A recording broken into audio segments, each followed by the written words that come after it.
the flying pilot, the captain will have his hand on the steering tiller, and at a certain speed he'll move his hand to the side stick control on the A400M. The non-flying pilot will rotate any moment now, and there we go, just about 3,000 feet.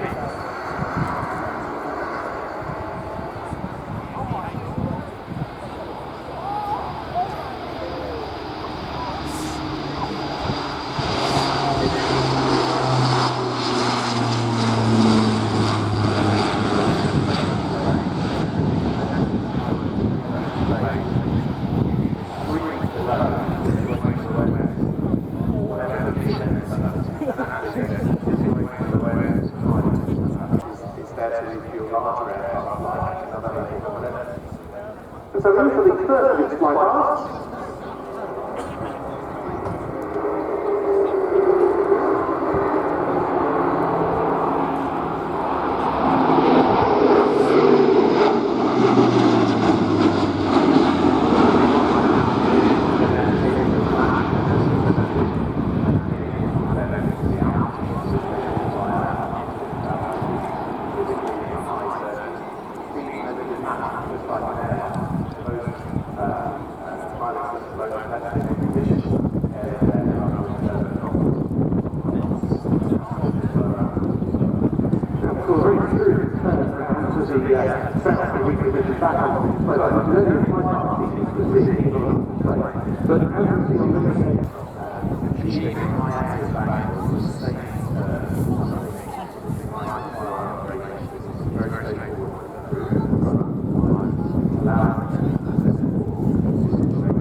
So you can see 12 main wheels on the undercarriage. It's what we call a high flotation undercarriage, spreading that 141 tons equally over those 12 wheels, means you can land on very soft surfaces.